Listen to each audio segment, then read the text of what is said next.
Sa gamay pa ko, naka-ask jud ko, naka-question jud ko ba nga, Lord kanang unsa di sala nako nga sa kagamay pa na akong edad saka I am 4 years old. Unsa di ako ang sala ang ngano maingon ani man ko nga nagpolyo nga wala mo ko gibuhat nga sala gani. Nadasig ko pinaagi sa pag-apil og mga kalihukan sa simbahan like niapil ko LSAs, breaks, and then niapil sad ko og sports sa simbahan like nag-officiating ko sa liga. Gidasig sad nako. Ang akong kaugalingon pinagi sa pag-apil-apil og sports sa mga PWD like wheelchair basketball, dragon boat.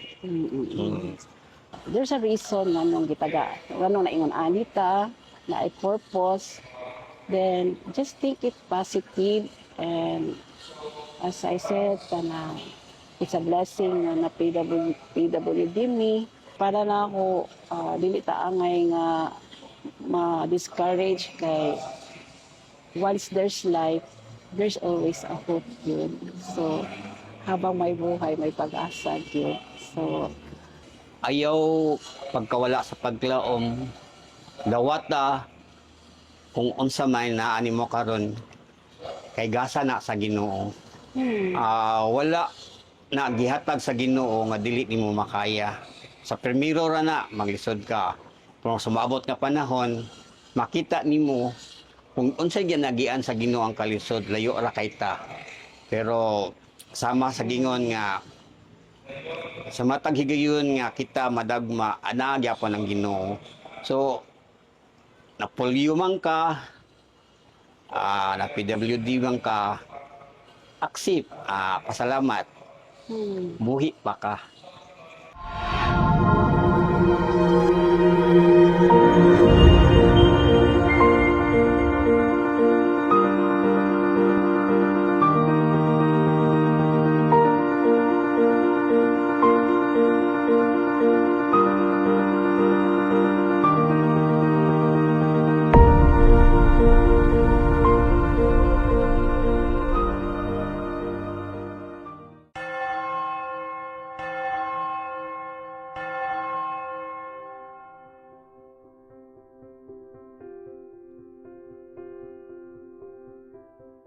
May gabi sa tanan no.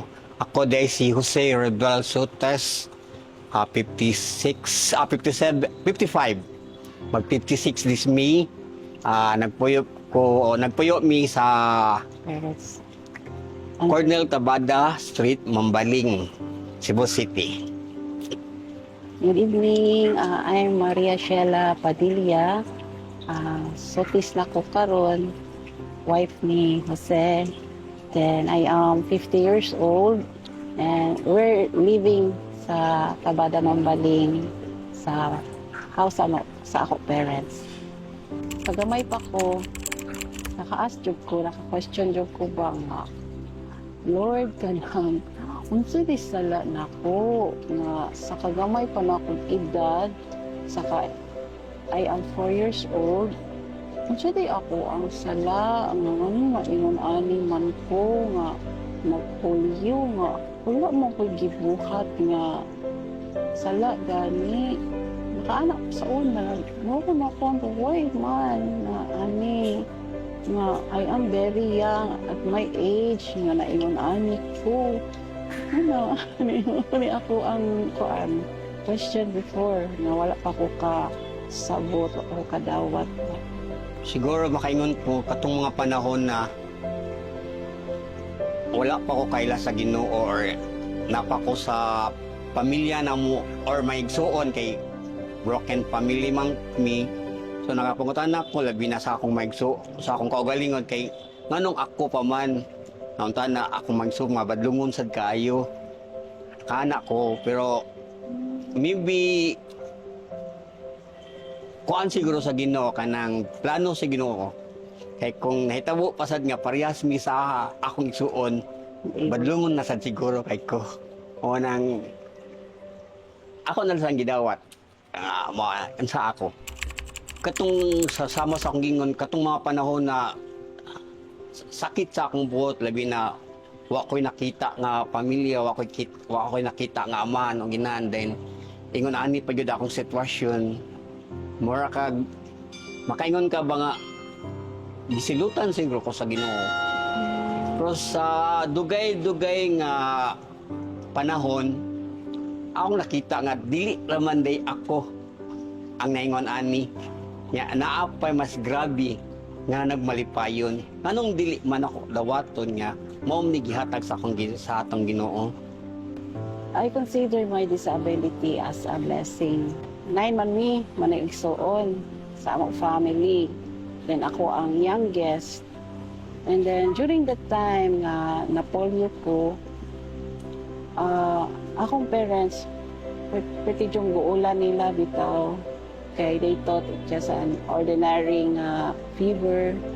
So, kanang gidala jud ko nila sa doktor niya.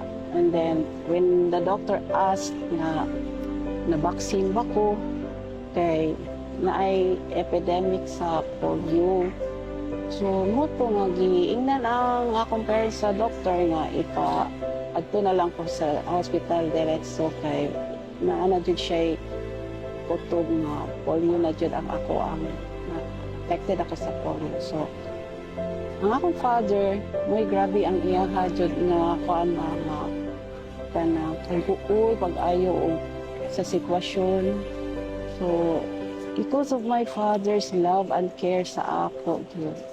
Manang wala bitaw ko yun na discourage ako kagalingon. Kaya, gi-take care jud ko sa ako ang ginikanan. Bali, akong tatay gyud mismo gyud nga grabe gyud iya habang faith sa God ba nga. Kay give up naman ang doktor nga wala na sila mahimo sa ako kay it's whole body na ang na-affected sa polio virus ako. So, the doctor advised nga kana ipapauli na lang ko kay wala na sila mahimo sa ako ang sitwasyon. So, akong tatay, mo'y ni kwan sa doctor na buhatan lang ko to sa inyong mahimo. Kay nga pa may mas labaw pa sa doctor kundi ang Ginoo. Kutob daw kuno sa iyahang katigawang mo, sa iyang kusog. Tagaan lang kuno kung chance sa Ginoo nga mabuhi. Iya jud kuno kung alagaran. So through my tatay, wala ko na discourage because yaman kong gilove, ya kong take care. And wala jud ko nadungog nga reklamo sa akong tatay sa iyahang pag take care sa ako. Siya yung maghatod kuha na ako sa school when I was grade 1 until I graduated college. Wala kay ko na discourage gani kay tungod sa love sa ako ang gidawat ko niya ba. I'm so blessed. We're opposite.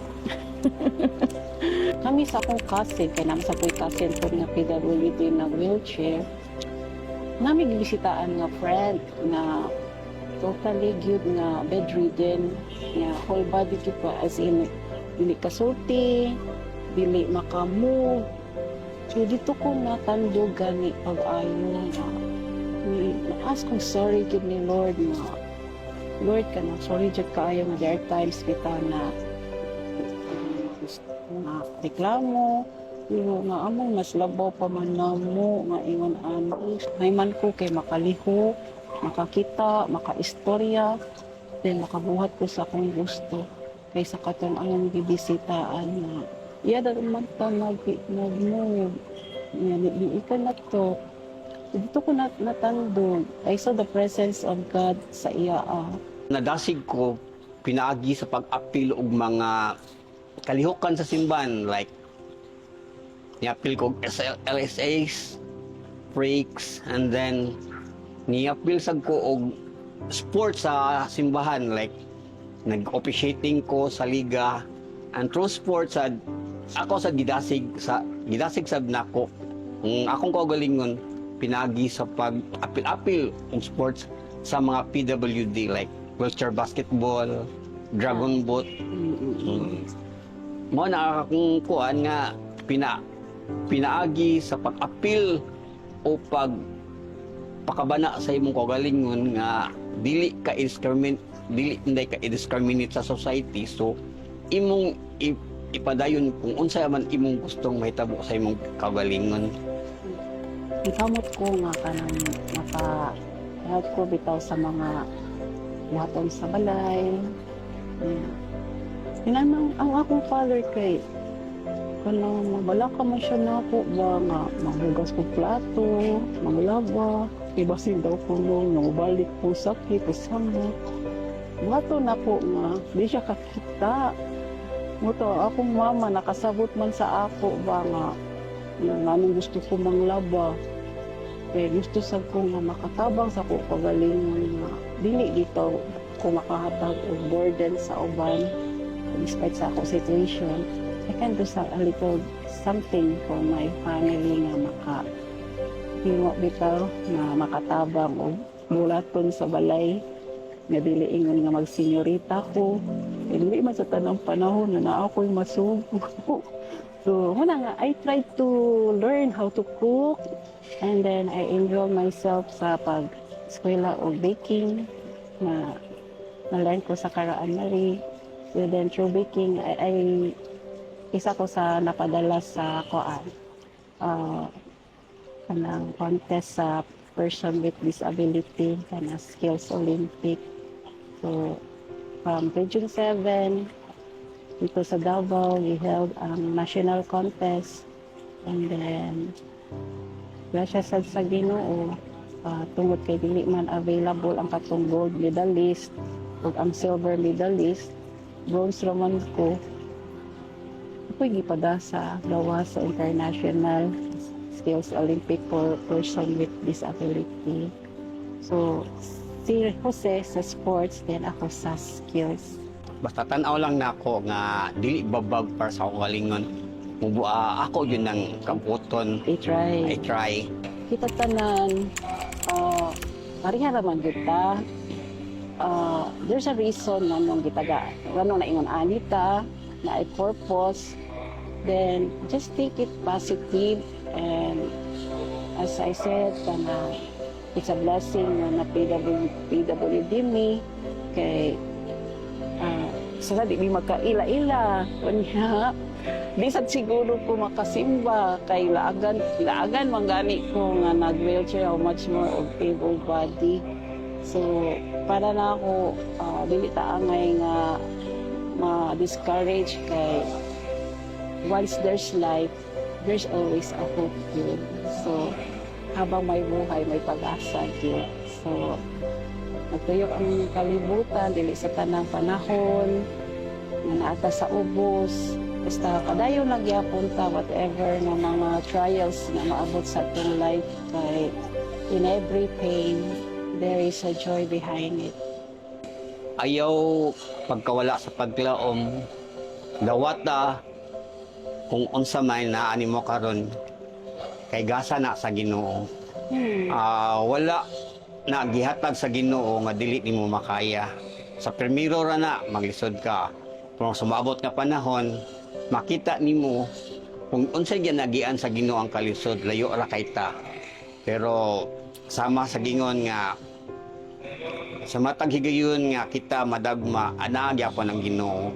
So napolyo man ka, na PWD man ka, accept, pasalamat, buhi pa ka. With God, nothing is impossible. So, don't lose hope, have faith, and have courage because life is so beautiful. This is just a temporary kani atong disability, atong kahimtang. Because what is important is our heart is not disabled. Kay mahuman na atong mission diri sa kalibutan, mawala na ta, kung asa pa kaniyang disability. Hindi ba ta mag-wheelchair gihapon, pumalangit ta, makalakaw na ta, wala na pain, wala na ng mga kasakit nga gibati, nga usa na mga sakit imong gibati nga wala na na, no more pain. So, let's thank God for what we have. Kay, it's really a blessing. Kay, the more we get closer to God na, kay nakatay mga pain gani. Then, usasad sa ako sa nakita po, sa among disability, nang giiway ang among dan gani sa hiwi. So, andamis ni Lord sa iyahang gusto nga mahitabo sa kinabuhi. He loves me so much kay wala jud ko pasagdi.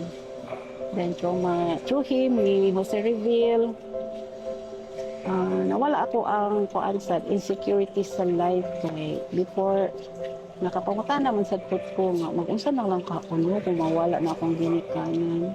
But di ay to wala akong magdahon nga maminyo di ay put ko. We Jose Reveal are thankful to each other because the abot ni Lord as a blessing sa usag-usa namo kay pareha maming duha nga na disability. So kasi nabot siya mi dili ko ma-insecure, siya di siya ma-insecure. So makinabangay lang din yung duha og unsay dili makayanan.